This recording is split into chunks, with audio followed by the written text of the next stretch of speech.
Thank you all very much. I'm incredibly honored and humbled to be up here right now.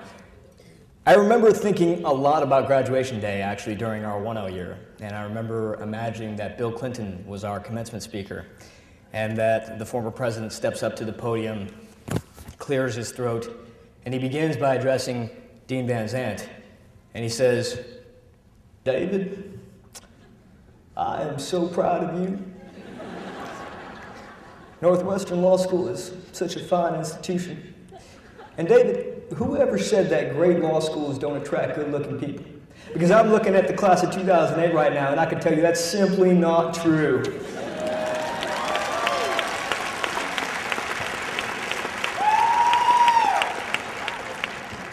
Clinton goes on to give his speech, and he concludes with a question. He turns to the class and he says, "Class of 2008, what do you really want to do with the rest of your lives?" Over the past 3 years, we've accomplished a lot together.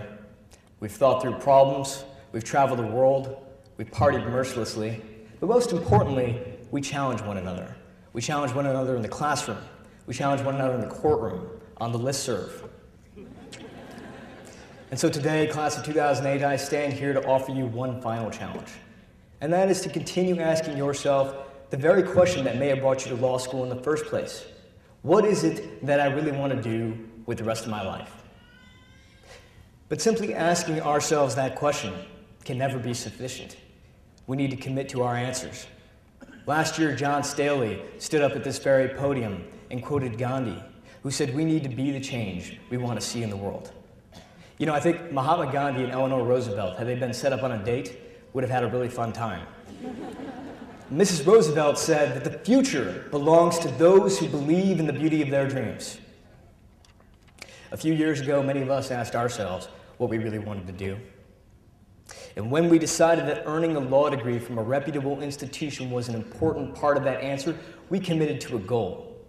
We took time away from our friends and our families to study for a standardized test. We summarized our lives, past, present, projected, in the form of essays, and asked the people that we respected the most for their written endorsement. And when we got to law school, we continued our commitment. We let our views be heard in class, even if we were terrified of public speaking.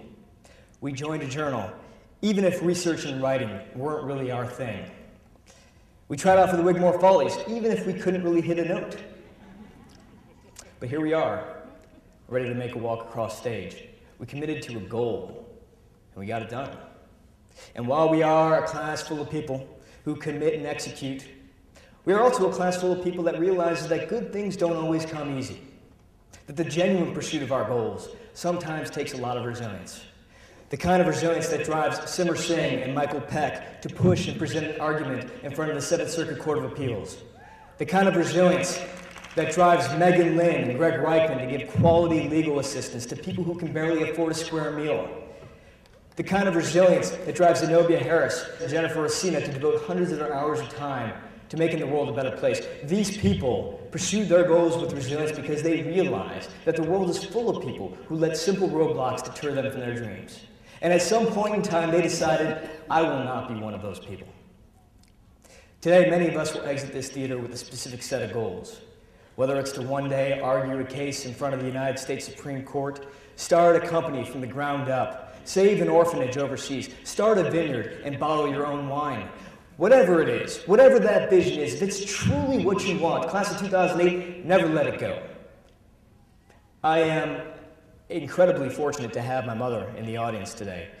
She grew up in a tiny village in India, and at a time when the career potential for a woman was pretty much non-existent. But she decided that wasn't good enough for her.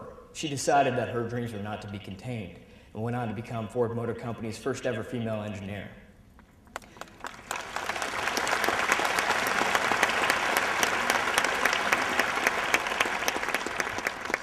Now, I know I don't tell her this enough, but she means everything to me.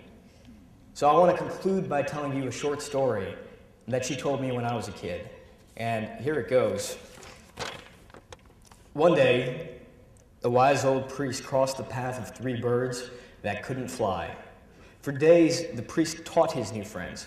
He taught them how to flap their wings, how to control their direction, how to fly slow, and how to fly really, really fast. And eventually the birds were soaring around the church, crossing paths, doing nosedives, having the time of their lives.